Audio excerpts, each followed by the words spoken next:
안녕하십니까.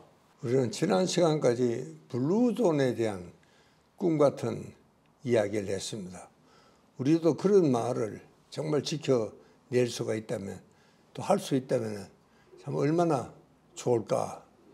이거야말로 참 가장 우리에게 좋은 정말 건강, 장수 그리고 행복을 만들어주는 시책이 아닐까, 저는 그렇게 생각을 하고 미국 사람들도 모두가 그렇게 생각하고 있는 게 사실입니다. 여러분, 우리 대도시에는 내가 아무리 깨끗하게 뭘 참 건강을 지키면서 잘 살아봐야 되겠다고 하더라도 실제로 그 생활 환경 자체가 우리는 뭐 어쩔 수 없습니다. 자기 혼자 잘한다고 뭐 대기가 맑아지는 것도 아니잖아요. 그래서 이제 생활 환경이 첫째 이제 문제입니다.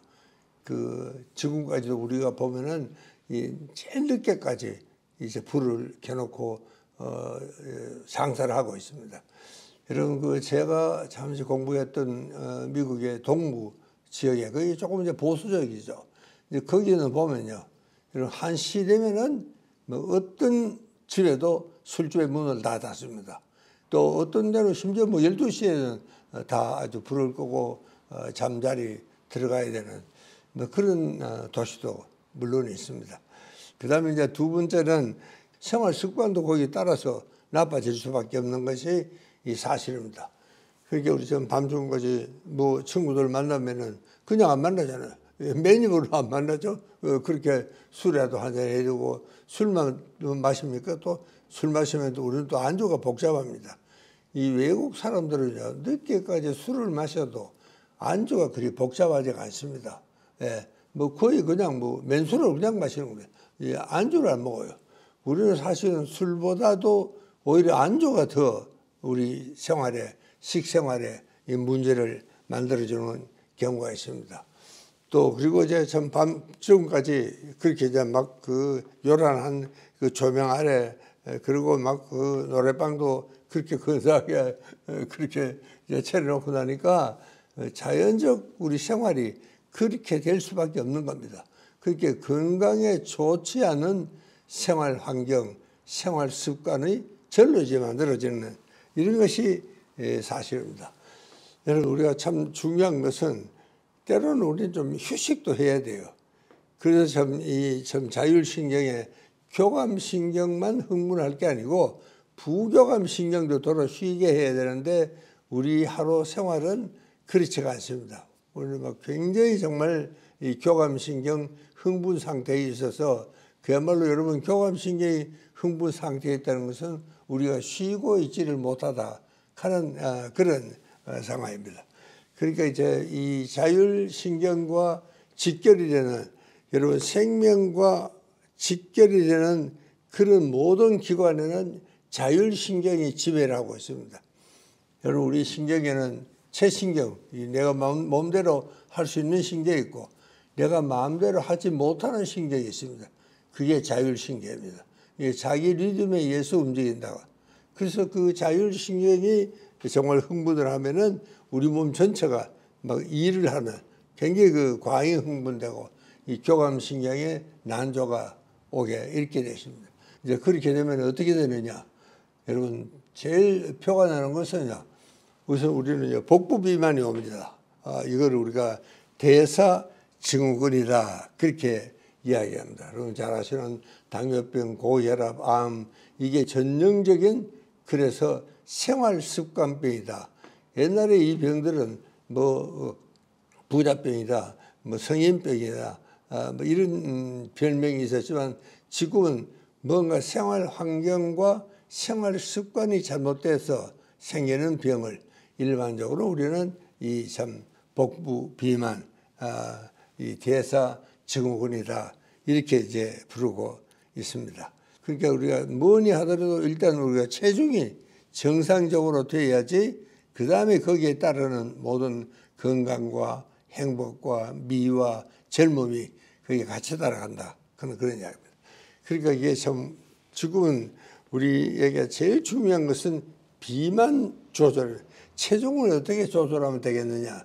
이게 가장 큰 숙제로 우리 앞에 다가와 있습니다. 그러니까 실제로 이 먹는 양이 뭐 많아진다거나 뭐 그런 것도 아닌데도 여러분 우리가 나이가 들면은 절로 그게 배가 자꾸 나오는 겁니다. 그러니까 우리가 이 복부 비만이 이게 이제 대사증후군의 가장 큰 눈에 뜨이는 것이 이 복부 비만입니다. 이게 배가제.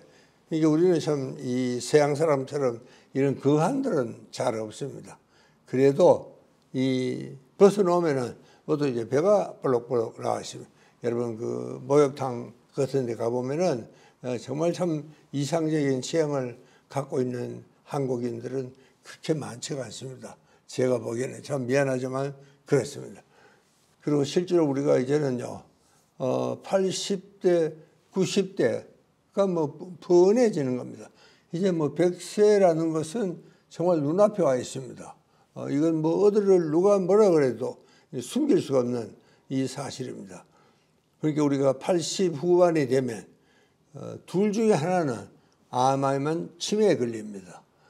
그리고 실제로 이 80대, 90대가 제가 가끔 이야기를 하지만 현재 우리 인구 비상으로는 보면은 200만 명입니다. 여러분 200만 명 그러면 대단합니다. 근데 이때쯤 되면은요, 문제가 뭐냐? 평균 수명은 길어져요. 그러니까 생활 평균 수명이 지금 83세입니다. 굉장히 길어진 겁니다, 사실은요. 그런데도 불구하고 앞으로도 더 길어집니다. 생활 수명은요. 이 소위 평균 수명은 길어지는데 문제는 건강 수명이 따라가지를 못합니다. 제가 여러 차례 이 평균 수명은 이렇게 오래 사는데 건강하게 그렇게 오래 살아야 되는데 건강 수명이 따라가지를 못합니다. 대개 평균에서 한 10년 정도가 모자랍니다. 이게 이제 정말 참 문제가 아닐 수가 없습니다. 그러니까 이제 뭔가 내가 사회생활을 하는데 건강상 문제로 사회생활이 어렵다. 그러면 그것은 건강수명에 문제가 있는 사람이다. 저는 그렇게 진단을 하고 있는데, 여러분 우리가 한 80 후반만 되면은 되게 한 통계적으로는 거의 한 17% 정도가 이게 이제 건강하지가 못한 사람들입니다. 여러분 그러니까 그때 되면은 참 어떻게 해야지 이 참 어려운 인생의 마지막 이 10년을 정말 우리가 건강하게 그래도 멋있게 잘 보내느냐. 이것은 평소에 우리가 정말 건강에 유념을 하고 참 예방의학에 특별히 관심을 갖고 하지 않으면 안 되는 굉장히 중요한 이런 문제입니다. 그리고 이제 정말 이 마음도 잘 다스려야죠. 제가 여기 세로토닌 이야기를 했습니다만은 여러분 이 참 우리는 이 마음이 편안하고 고요해야지 이게 정말 휴식이 따라오고 건강에 함께 따라온다는 사실도 이야기를 드리지 않을 수가 없습니다. 감사합니다.